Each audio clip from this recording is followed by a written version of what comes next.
Hello everyone, welcome to another video on my channel.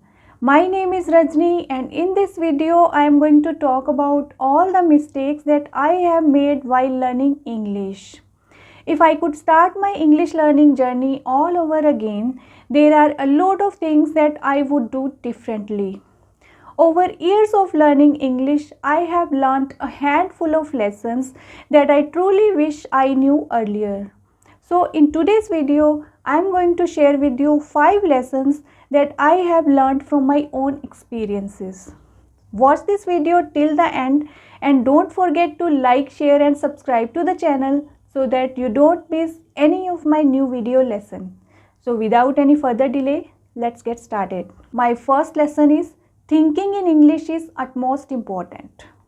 I didn't know the importance of thinking in English. That is why I struggled a lot while speaking in English.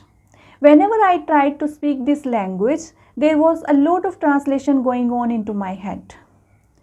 So I would like to suggest you that if you want to speak English fluently, start thinking in English from now on. If you keep thinking about what you are doing right now or what are your plans, then in real life, when you come across the situations to speak in English, you will be able to speak easily and comfortably. You will not have to think much about what kind of grammar should you use because you are thinking in English, not in your native language. You will be practicing English all the time in your head.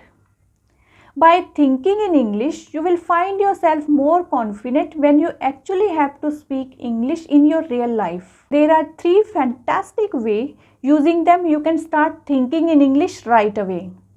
Number 1. Describe what you are doing right now.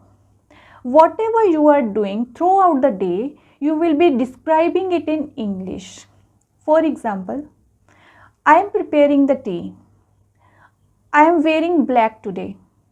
I am taking a shower. I am reading newspaper. I am writing an email to my friend. Number 2. Talk about your plans for the next day. For example, I will get up early tomorrow. I have to leave early for my office, so better to make my dress ready before I go to sleep. As I will not get enough time to work out in the morning, so I will go for a walk by evening. Number 3. Talk about how was your day yesterday. You can describe your past in English. For example, I didn't go for a walk yesterday because it was sweltering hot outside. Therefore, I preferred to stay at home. While staying at home, I read a few pages of a book. This is how you will be practicing thinking in English. Doing this exercise, you will become comfortable talking about the present, the past, and the future. My second lesson is start living in English.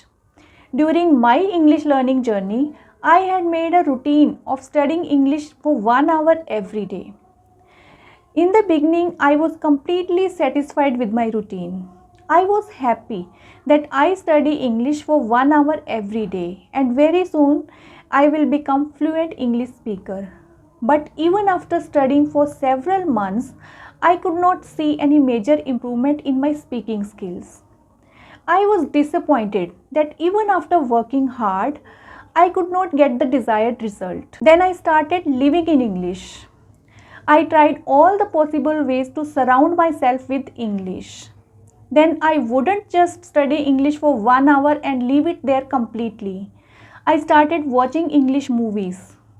If I wanted to watch my favorite Hindi series, I started watching them while turning on their subtitles.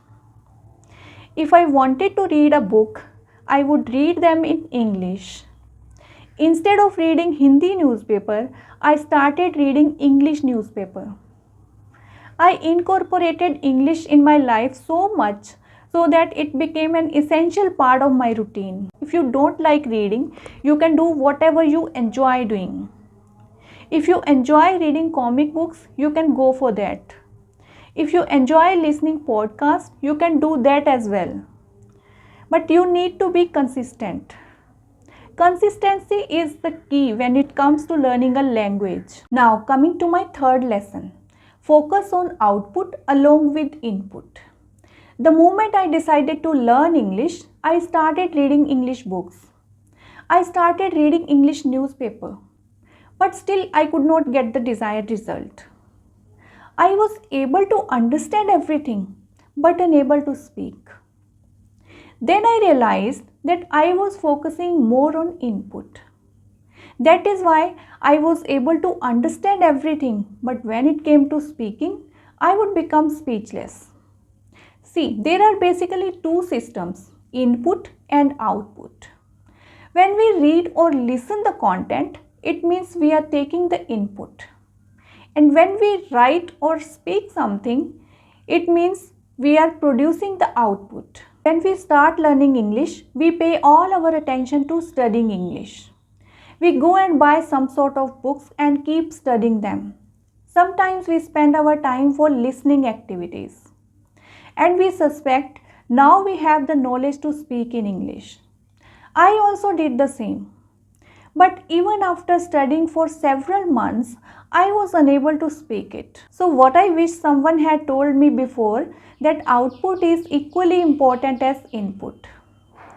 If you want to speak English, you need to work on both input as well as output. Besides reading and listening, you need to start your speaking practice as well. You don't need to wait that first you will become perfect in English, then only you will start your speaking practice. I wish I knew it earlier, then I wouldn't have struggled that much. So output is so freaking important when it comes to learning a language. If you are also on the same boat, then start producing English language as much as possible. Now coming to my fourth lesson. No one cares about your mistakes. Whenever I came across the situation to speak in English, either I would remain silent or respond in my native language. Because I have a fear of making mistakes. I had a fear that people will make fun of me and I will look stupid. But later I realized that no one cares about my mistakes as much as I care. People are so busy in their lives, they will not give it a toss whether you make mistakes or not. So whenever you get an opportunity to speak, just speak. Don't care about making mistakes. Even if you make mistakes, there is nothing bad in it. You will get to learn something out of those mistakes. Coming to my fifth lesson. I didn't know the importance of practicing alone. There was no one who I could talk in English to. So I would rarely practice my speaking skills. But let me tell you one thing, that this problem will remain because we are not living in an English speaking country. To overcome it, you can practice your speaking skills with yourself. There are several ways to practice your speaking skills alone. I have made a couple of videos where I have explained how you can practice your speaking skills when you are alone. You can watch those videos. I will give the link in description box. Apart from that, whatever you are doing or whatever you go through in your daily life, you can elaborate it in English. There is no one to judge you because you are doing it when you are alone. You can keep practicing using this technique throughout the day. That is all I wanted to say on the video. I will see you very soon with a new video. Till then, bye bye.